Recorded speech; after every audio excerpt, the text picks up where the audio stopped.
Hey, it's King Kaiju here, and it looks like fellow YouTuber WDW Pro has some possibly inside information about the future of Star Wars in Lucasfilms, and it's terrifying.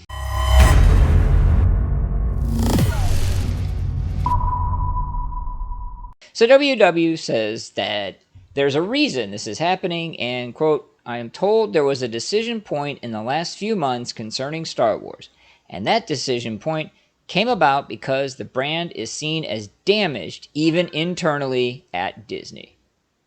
So he goes on to detail a little bit about sort of the double whammy in regards to the damage to the brand. So the first one obviously is the, media side of things, and the fact that their movies and their TV shows have not been well received, but most important of all, haven't been profitable. That's really the end of the day. That's really what it's all about. The second, however, is far, far more important, and that is the fact that the theme parks that Disney operates have a substantial focus on Star Wars. It is considered they're moving forward. It's what they're going to be about for the upcoming future. But to understand just how important the parks are, you need to go to the Disney financials. And in a nutshell, keep it simple and quick, the theme parks account for 33% of Walt Disney Corporation's revenue, but 62% of its operating expenses. These are huge, absolutely huge. A third of their entire business at minimum. These have to succeed.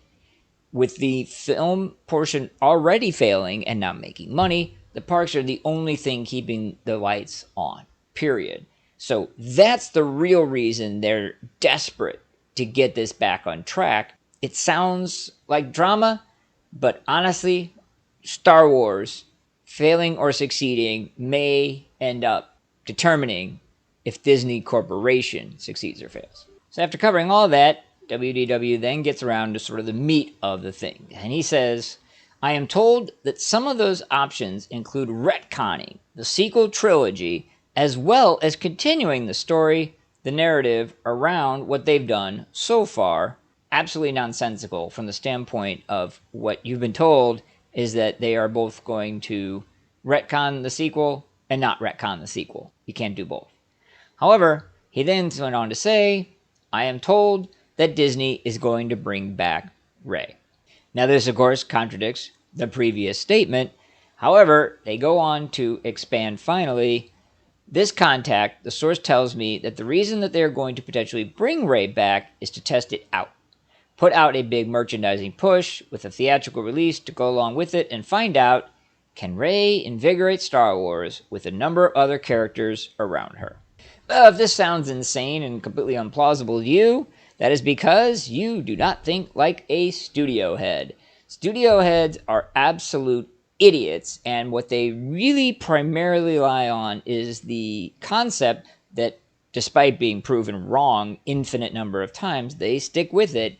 If something worked once, it will work again. That's why, in their minds, they're willing to try out Rey. Because again, they are not looking at the fact that she's a Mary Sue, the fact that it divided the fan base, the fact that they, ruined Luke as a character until he was resurrected in Mandalorian. None of that. Doesn't matter. There's a number. It cost this much. It made this much. That's it. And to the horror of every fan, those movies made money. Period. End of story. So believe it or not, from the mind of a studio head, it actually makes sense to bring Rey back. She has, quote unquote, been in profitable movies with the idea, they said, other people around her. So what are those going to be? We'll find out that in a moment. But the final piece of the puzzle that has me having to, once again, explain studio head logic, most of you are probably going, hold on, this also doesn't make sense. You're not going to spend $250 million making a movie, $100 million marketing the movie, $100 million with merchandising everything out on a test, on something you don't know is going to work or not. 100%, that makes sense to Jane and Joe average, to smart people everywhere, to geniuses, not to studio heads. Completely irrelevant in their minds. They're like, hey, let's just throw it up, and if it works, great, we all get bonuses.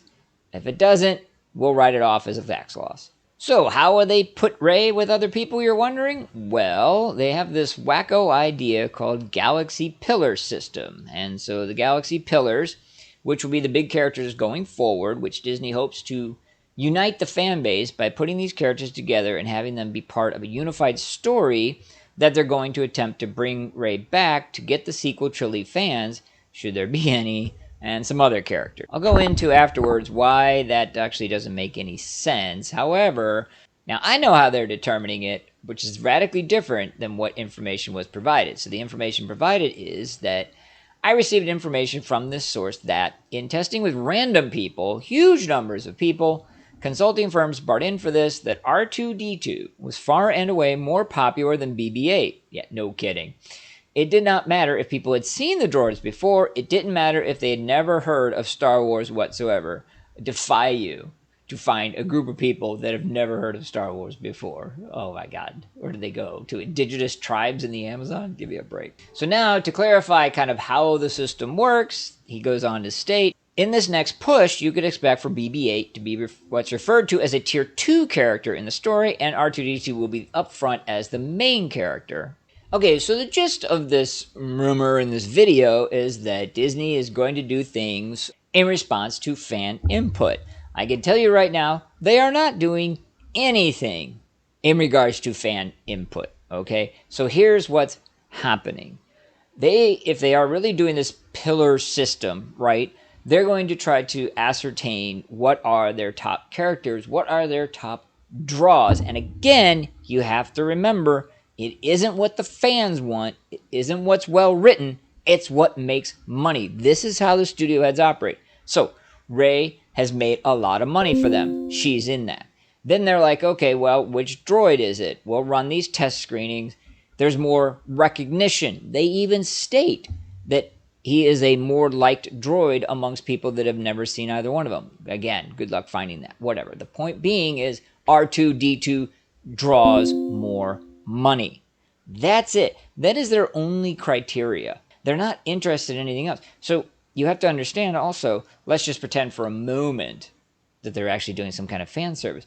What has been missing in all of this? A plan for a story. Ideally, if this was done correctly and properly, which studio heads would rarely, if ever, do, you would have a core overarching story idea in mind. You don't even have to have a script. You would then say, what characters fit in to that overarching story we would like to tell? And what I mean by overarching story, and this is another thing that's completely missing, is not this do this, they do that, they do the other thing.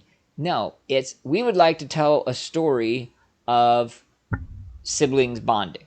We would like to tell a story of parents reconciling with children. We would like to tell a story of oppression versus rebellion. That, once you have that, then you're able to plug in your characters and move forward. They're doing the characters first. This is a complete and utter corporate hatchet job. Take the characters that we know or think make money, throw them together. Doesn't matter the script, doesn't matter the idea, we'll just make money. So, wondering who these top tier characters are going to be? Wonder no more. So, again, WDW claims, Rey is the character who leads it all. She's the one they want to pin this on and try to revive it. If it doesn't work, they're willing to go back and scrap, but Rey is there. Chewbacca is back, and I'm told Chewbacca is in this. Alright, so that's 2. Let's keep going. R2-D2, number 3 is what I am told. Number 4 is a brand new character.